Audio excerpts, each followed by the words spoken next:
All right. Hello, everyone, and welcome to the January 28th, 2025 regular council meeting for the Village of Lytton.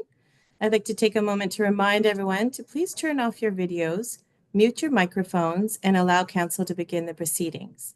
Just to let you know, we're all being recorded and broadcasted on the Village of Lytton YouTube channel. If anyone is looking for a video recording of this meeting or a past meeting, you can go to the Village YouTube channel and watch it there. Thank you, Your Worship. You may call the meeting to order. Thank you. I call this meeting to order. It is 7:01. I want to begin by recognizing that this meeting is being held in the Intlekatlan territory and that the Village of Lytton is thankful to have the Intlekatlan people as our friends and neighbors. Here in the hall, we have all of council along with CAO Bombercat. We will move right on to item number 3, which is adoption of the agenda. Would like to make that motion. So move, Toss. Thank you. Seconder. Sure. Thank you, Councillor McCann. All those in favor? And carry. Now we'll look at the minutes of last regular meeting and we need a motion to adopt those minutes. So moved. McCann. Thank you. Seconder.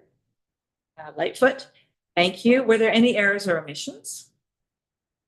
Seeing none, all those in favor? Carried.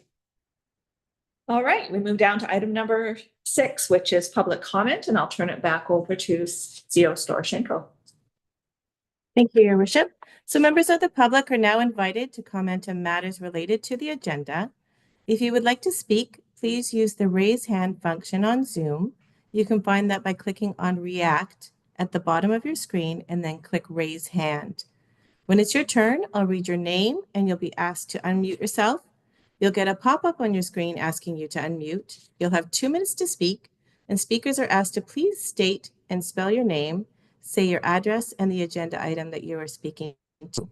So if anyone would like to speak, please use the raise hand function now.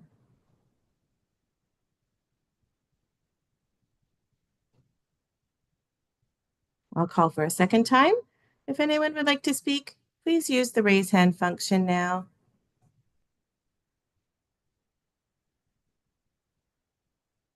And Your Worship, I don't see anyone. Is there anyone at Parish Hall that There's no public here this evening. All right, so thank you. That completes the public comment portion of the meeting. Back to you, Your Worship. Great, so we'll move right on to staff reports and presentations and starting with us, CAO Bombercat. We have some key performance indicator reporting. Thank you very much, Mayor O'Connor. Good evening, everyone. This first report is our reporting of our key performance indicators from our 2024 annual plan. So we don't have any financial results available yet. This is too early for financial results, the end of January. But these are the other activities that were in the plan. So in the report itself, I summarized the items that are kind of 2 large categories. The first category is what we've been calling all along the key performance indicators. So this is 14 items that we picked that were sort of expected to reflect kind of overall the work that's happening in the village. As well, we also have another set of what we're calling kind of targets, which relate to the individual department initiatives. And so there's many of those. There's 39 in total. Of the key performance indicators, we completed or started or almost completed 10 of the 14. And on the initiatives, there was only 7 of the 39 that weren't completed. Now, hopefully we'll make those numbers smaller. And as you know, we get kind of a little bit more of a refined process, but just to remind everybody, this was our first time preparing an annual plan and setting the targets. And so, we did set some of them. We weren't really sure what the target should be. We just kind of picked a number and kind of went for it. So, when you look at the key performance indicators themselves, I mean, we did pretty good on them, but we did miss something like homes occupied in the village. So we targeted to have 10 homes occupied in the village by the end of December, and we only had 5. Now, of course, we only have so much impact on that, but we put it in here to keep everybody focused on doing everything they can to get people back in their homes. So it's a good target to have included, but arguably there's a lot of things beyond our control that are related to that. The other one that we were anxious to try to achieve was the residential building permits issued. So we were aiming for 20. We got 17 issued by the end of the year. So pretty close, but didn't make it. And then there's a lot of targets around the capital projects, and I'm not going to comment on those because I have another report later on the agenda that relates specifically to capital projects. So we will talk more about them at that time. And I don't plan to go into the departmental initiatives. That's really just their council's information, but I'm happy to answer any questions that anybody might have on those. Yeah, thank you for that. And thank you for commenting on sort of those target numbers, because you're absolutely right. Those are just targets. But it's great to have some kind of a measurement and to look to see how we're doing. Are there any comments or questions regarding this report? Just a comment that it's an excellent report, and I think it's good for us to be realistic in our expectations and keep track of our successes. It's good. Yeah. Otherwise, it's all a big blur. Yeah. That's great. So these come quarterly, so 4 times a year, right? That's correct. So we'll be looking forward to the next one in 3 months. Yep. Okay, so we need a motion to accept this report for information. Councillor Lightfoot, seconder. Oh, second. Thank you. And all those in favor? And carried. Great, thank you. So we move right on then to 7.1.2 capital projects update. There you go. So now we'll talk about capital projects. Lisa, could you bring the presentation up for me, please?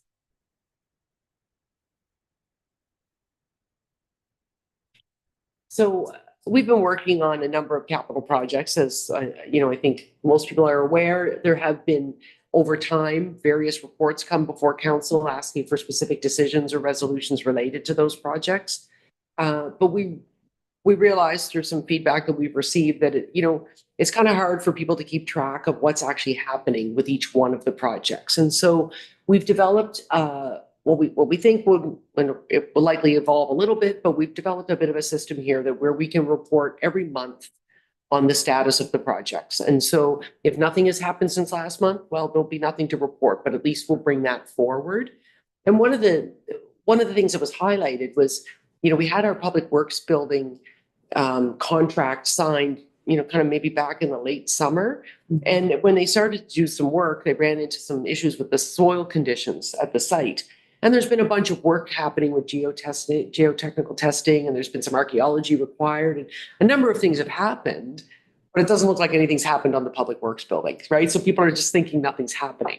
So that's the type of thing that, through this kind of monthly reporting, we'll be able to make sure that council is aware of the work that is happening in the background, and just keep everybody up to date. So you could go to the next slide, Lisa. So we're gonna use sort of a bit of a chart format just to make it a little succinct and easy to follow. So for January of 2025, starting off with the Community Hub project, we have the location and the funding source there. So that's funded by the GICB program and is planned for over on Fraser Street. Some of the recent activity that's happened on that project, we've established the Project Advisory Committee, otherwise referred to as the PAC. We've got some programming plans that are underway. We're kind of working through some scenarios, particularly with respect to the pool.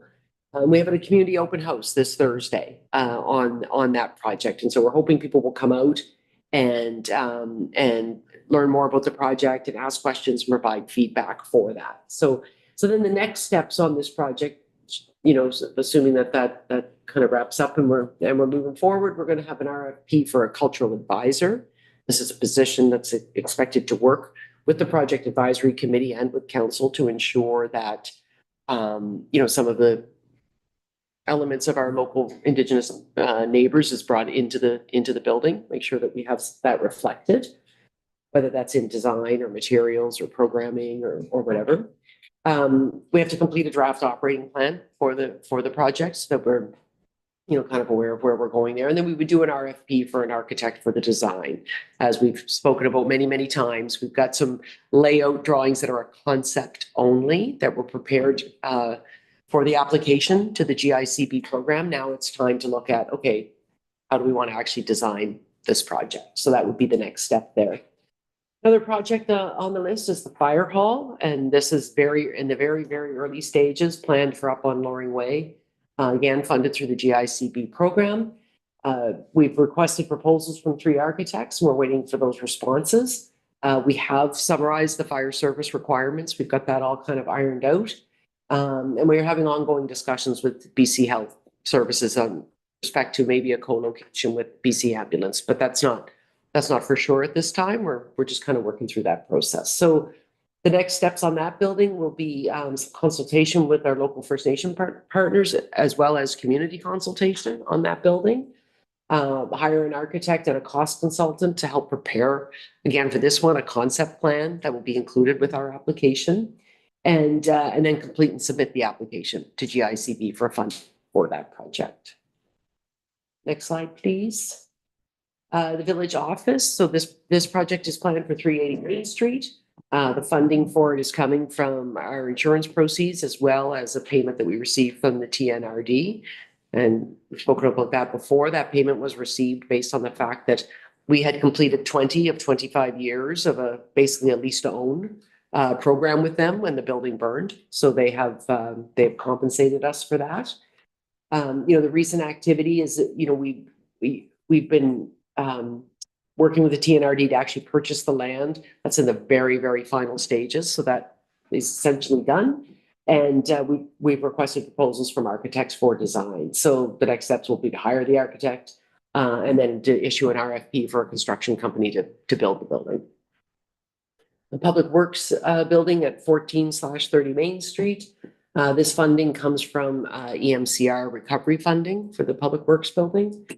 We have recently got our contract signed with Blue Collar Modular for a design build of that facility.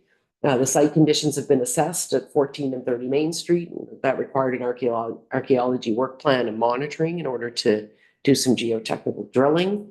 We've developed some options to deal with the soil conditions. We're just kind of getting some final pricing to make a recommendation back to council on what we should do about the site conditions that have been encountered there. So, and then we will have to engage an archaeologist to do a work plan for the construction. And the contractor will begin site preparation. So next slide, please. And then the last 2 projects that we have are the water and sewer upgrades. So the water upgrades are funded by a $5 million grant from UBCM. We have begun work on a number of smaller projects, but we're still awaiting a report from a consultant to help advise us on some of the larger fire flow water source projects that need to be incorporated. So what we're preparing the design for the projects that we are underway with, and then of course waiting for the consulting report. When we get that, we'll RFP for contracting.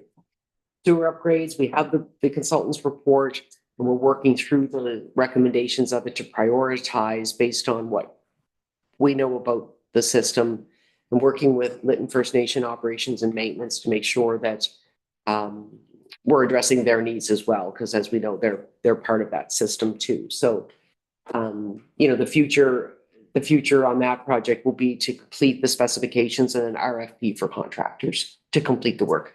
Both the water and sewer are a significant amount of work. The combined grants for the sewer upgrades are $7.5 million. So it's a lot of work to be done. And that's the update on the 6 capital projects that we have. Great. Great. Are there any comments or questions? I like it too. There is a question. So for the community hub, for the fire hall, for the sewer upgrades, there's consultation required. Mm-hmm. For the village office, if some residents or landowners in the village or whatever have issues or concerns or want to have input into that particular project or any of these, what's their process to follow? Well, with something like the village office, we didn't build in a consultation process because we're planning to basically build something very similar to what was there before. Mm-hmm. I guess we could do one of 2 things. We could provide an opportunity in terms of a formal consultation process, or I could recommend that somebody could write to council, come to council's delegation, could come at the public comment section. Any of those options could write to me as well.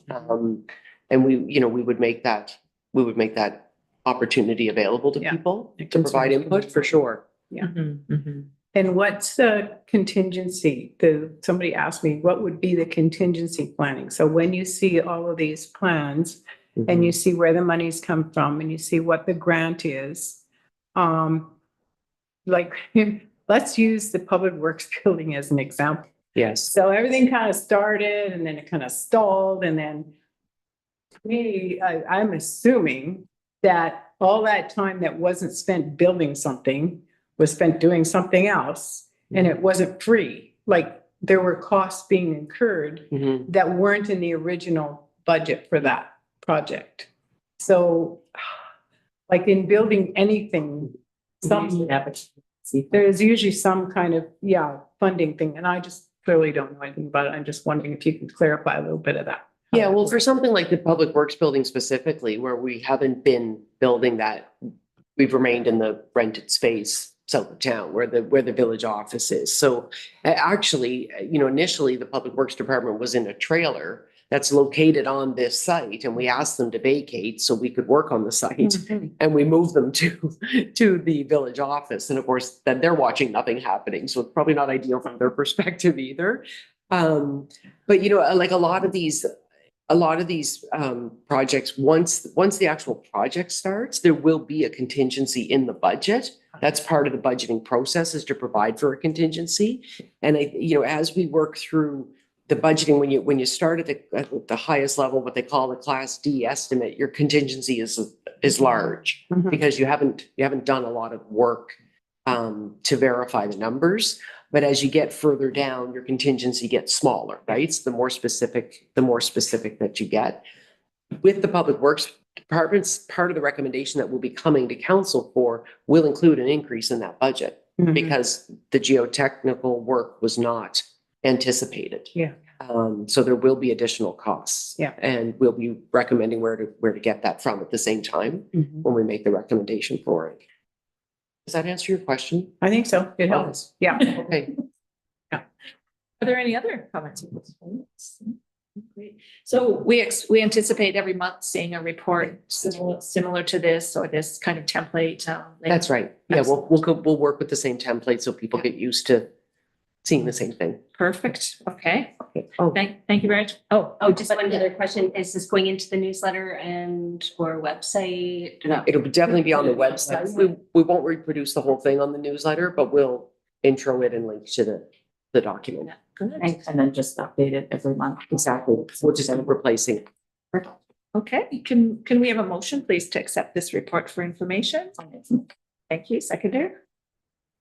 Councillor Lightfoot. All those in favor? Aye. Carried. Good. Okay, we are going to move on to item 7.2. CFO Margaret Kep, monthly reporting.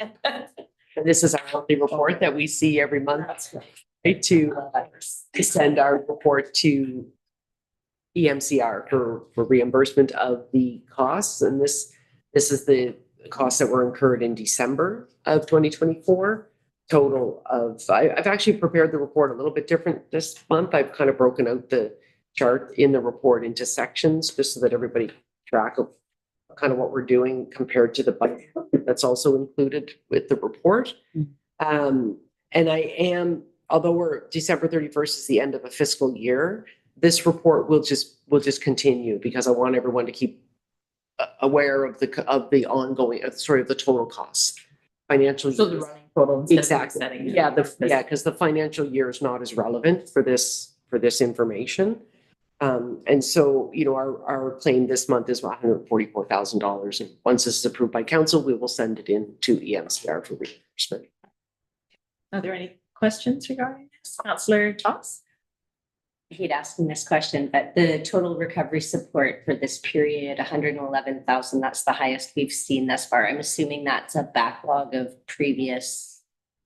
It would actually include everything up to December 31st because it was year end. the contractors all submitted their invoices. So it's really November and December for a lot of them, included in the same month. Thank you. Are there any other?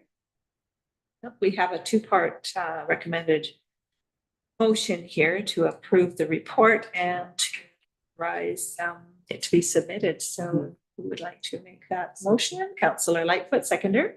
I'll second this, Jen. One of us. Councillor McCann. All those in favor? Aye. Carried. Okay, now we move on to a corporate officer report, and we have Lisa Storoshenko here. Yes, thank you, Your Worship. So at the last council meeting, the council proclaimed, I think it was Epilepsy Day, and you had also asked staff to come back with a policy proposed to council about issuing official proclamations. So what we're proposing is that instead of having it proclaiming each event or anything like that, that we actually still put it on the agenda. And then it's still, but going under information. So it still gets the information out there to the public, but we're not proclaiming. So by proclaiming, there's a few issues that it helps to streamline the agenda, helps obviously cut back on staff time.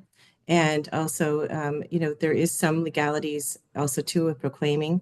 So that's why we're trying to move away from that. You can also be viewed as being discriminatory. But there was one consideration that I believe council had requested was the BC Rail Safety Week. And that is because it's a long tradition in Lytton and it's obviously relevant to everyone in the community. So there is the proclamation policy there. So I think it's pretty straightforward. Mm-hmm. So we're just looking for approval. Yeah, it did appear very straightforward. Are there any questions or comments regarding that? No? I'm happy that they'll still show up in information. So yes, yeah, for sure. There is desired action. There's an opportunity. Great. So we guess we need a motion to approve this policy. Councillor Toss, seconder. I'll second. Thank you, Councillor Michelle. All those in favor? Aye. Carried. Thank you for doing that work. Yeah, thank you. And we move on to appointment of subdivision approving officer.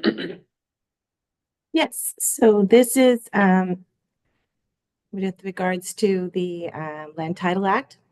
So the Land Title Act requires that municipal council appoint an approving officer as the statutory official responsible for ensuring subdivision applications and that they comply with provincial statutes as well as bylaws and for the subdivisions. And because most small municipalities have limited staff, often a CAO is frequently appointed. So we're proposing that obviously Diane Momberquette, being the CAO, be the approving officer in accordance with the Land Titles Act. Right, thank you. So we have a recommended motion. Who would like to put that forward? So moved, Toss. Thank you, seconder. Councillor Lightfoot, are there any comments or questions regarding this? Councillor Lightfoot? I think at one point we may have to decide if it's possible to clone our CAO.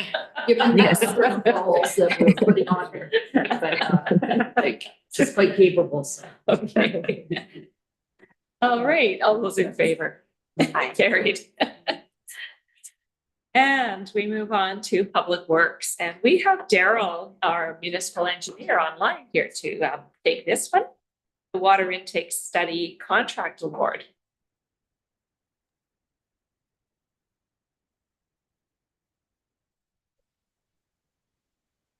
There he is. Yes, hello, and Hi, Daryl. good evening, Mayor, councilors, and staff. And I got a bit of a smile on my face from that last one, so that was that was good. Yes, so background on this, we're seeking approval to complete water intake study for our intake up on Lytton Creek. The background on it is staff and I have noticed some issues surrounding the intake with some possible cracking and such, and we thought it would be wise to actually put an RFP out So in late November, we completed an RFP and we received 2 responses back that were qualified. We received one from Boreal Water Resources Limited, and we received another from Great Pacific Consulting Limited. As well, the grant money for this is going to be coming from the UBCM. So we received 2. It's been reviewed. Staff recommends that the award go to Great Pacific Consulting Limited. The total amount, and they were both within the budget.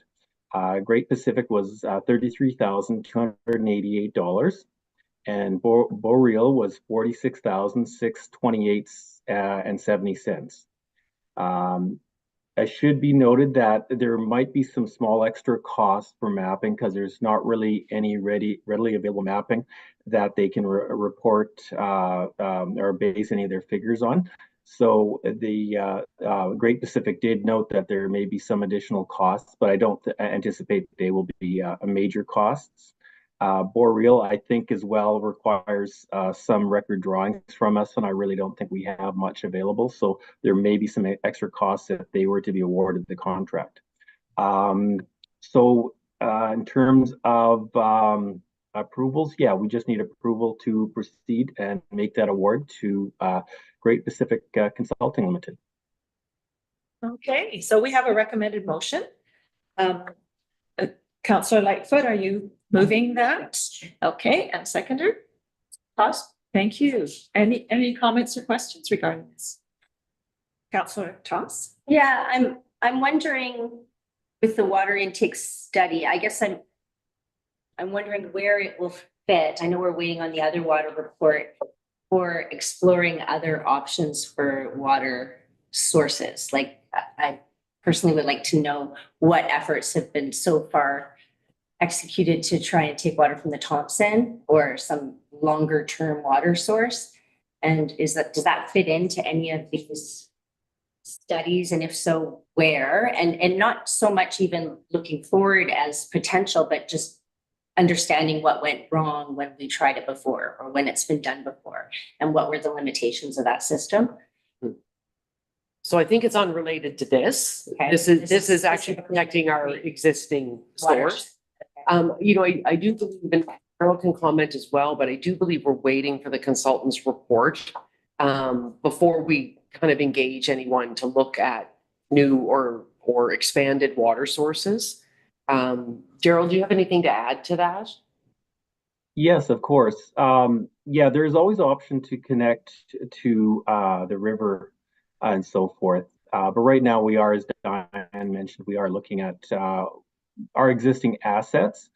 So we want to get a good assessment of our intake and as well as our wells. We need to get comprehensive water quality and yield testing data, whatever is available by record. And if not, we will need to get further studies on that. It doesn't preclude at some point also connecting to the river as a source of water. That's a longer term project, and there's a bit more work involved with that because you have to look at a number of things, and a lot of it has to do with chemistry. And now if you're combining chemistry or if you're going to a separate source, there's treatment options. When you're looking at surface sources, there's also going to be other treatment requirements that you have to take into consideration. We are taking those treatment considerations, of course, with the current intake, but you're dealing with different water now. It could have different turbidity, for example. So there's other issues that you have to take a look at.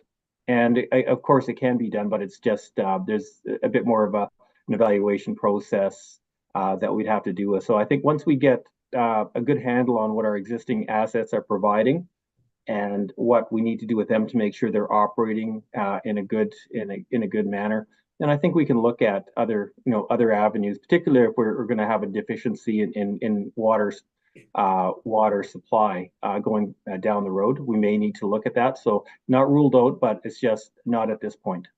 Yeah. Great, thank you, Councillor McCann.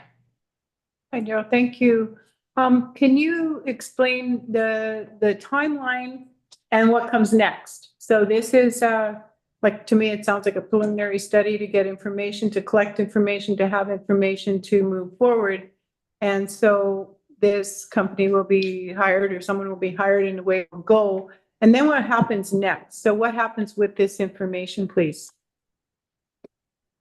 Okay, so the process, once we award, they will be probably in the next couple of weeks, they'll be making a site visit to assess the intake and look at options. They'll be going back and they'll be writing a report with recommendations. And we really need to see what those recommendations are before tackling further steps. There may be another like a design phase for improvements. Maybe there's just minor improvements that we can handle in-house. Maybe it's just they say that maybe there's some minor cleaning and maybe some minor repairs, but we need to get the results of the study back first before we can really go forward with any further idea of time frame and what we have to do for repairs. Thanks. Yeah, that's what I thought. Basically, collecting information in order to create a plan. Yeah. That's right. That's right. So once we have all the information and facts, then we'll go to the next steps and put a plan in place to make repairs or improve the intake. And it sounds like it doesn't have a really long timeline, this collecting information piece. Like within No, and a it's, month yeah, and a we half. should have we should have something probably back by spring. So Yeah. I'm thinking March, April, I think they were forecasting. They gave us detailed timelines for, they both did for when they had completed and when they'd have reporting. So I think the latest was maybe April, May. Okay, good. Thank you. Councillor Toss. Thank you. I was going to clarify too about the Thompson comment. It was also a non-potable source that I was thinking of, but that I know is way in the future, or at least a different top, like a different item. When this report's finished, will we have numbers on how many homes that our current supply can sustain? Like, will we know for sure that we have enough water capacity for what we're building back? And will we have actual numbers or?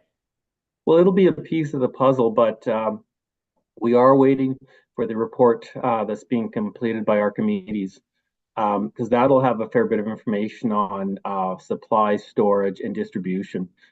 So we need to see that report.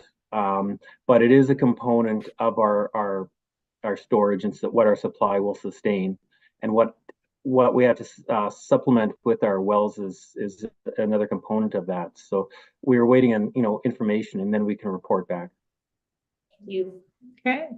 Thank you. If there are no other questions, all those in favor? Aye. Carried. All right. Thank you very much, Daryl. Thank you. Thank you. So we'll move on to reports. My report first. So let's see, that was 2 weeks ago. This is our second January 2025 meeting. I don't know where the time has gone. On January 15th, I chaired a Hub Project Advisory Committee meeting, or PAC as we call it. The main focus of the meeting was discussion around the cultural advisor position that CIO Momberket talked about in her report about the Hub. There was consensus on attributes of such a position from the members at the table. And CIO Momberket was tasked with writing up a posting using the information she heard that we could bring back, review at a PAC meeting, and then put out as an RFP. Another topic of conversation was around the Hub itself, and conversation definitely indicated how the committee members saw the importance of the Hub in the village as a space for everyone. That was very clear. And I felt that the members at the PAC were quite excited about in anticipation of the Hub. On January 16th, the following day, I joined the rest of council and some staff for a workshop in preparation for the upcoming budget process, which is on our doorstep coming up soon. On the 21st, I interviewed with Tyler Olson from the Fraser Valley Current. He was quite taken by seeing our village grow every time he drives through. And in particularly, he wanted to know about plans for the Hub and the village office. Those were his things he was interested in. I spent 2 days in Kamloops last Wednesday and Thursday. On Wednesday, the TNRD board had a strategic planning review session. And on Thursday was the regular board meeting.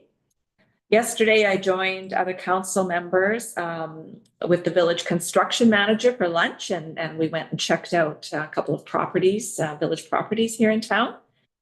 And today was a very busy day. This morning, we attended a chief and council or a council to council meeting with LFN, and we had great discussion there. And we ended the meeting a little bit earlier so we could walk over to the Enzenman groundbreaking ceremony on their new site, which was pretty exciting as well. And I was able to offer congratulations to them there.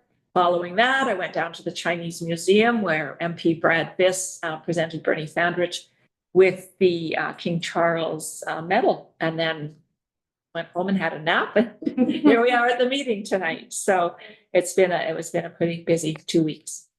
All right. So next person we have on the list is, whoops, I have it in front of me. There we go, Councillor Thomas. Thank you, Mayor O'Connor. Aside from attending the coffee on Monday and the meeting with LFN, I've got nothing to report. Thank you. Thank you, Councillor McCann. I joined the mayor on all kinds of those kinds of things. Seemed like we were attached at the hip for a lot of stuff. I did also attend January 15th, the Fire Smart Committee meeting remotely with Councillor Lightfoot, and went through a pretty busy agenda, and then I couldn't remember anything. But I do recall that we did speak of the scout visit coming to the community. So the scouts who came and assisted fire smarting with one of our residents up on Loring Way in November. We're still happy to do that they want to come back and spend more time here.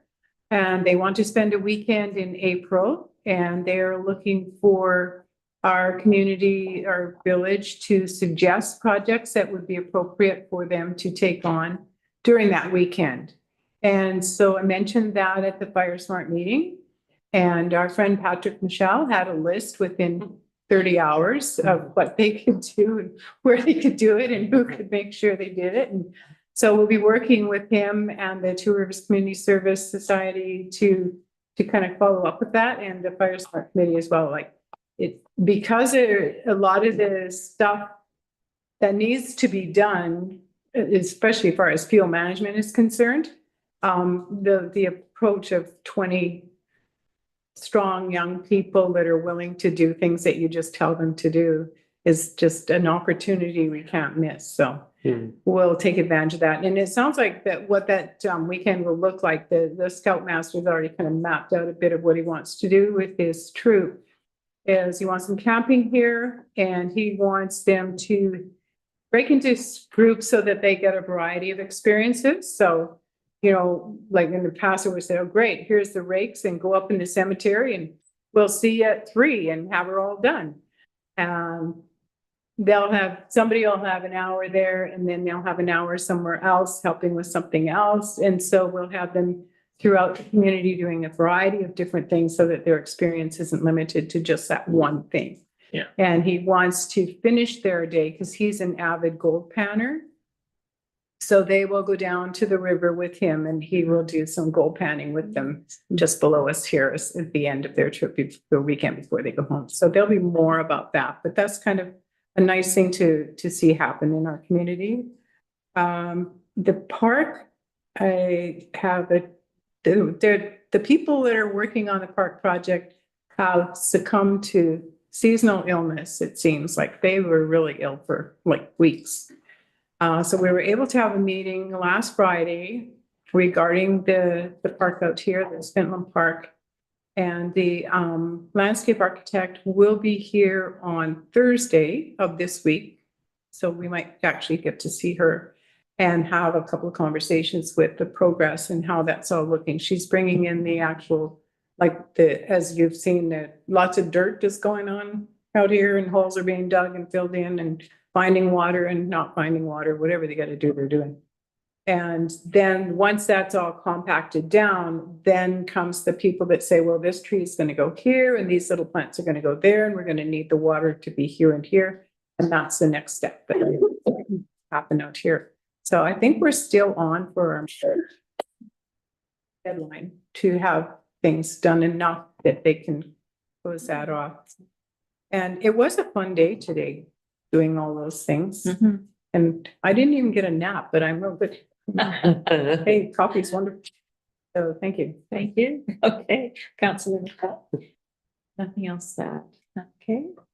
Councillor Lightfoot. As Councillor McCann said, I took part in the Fire Smart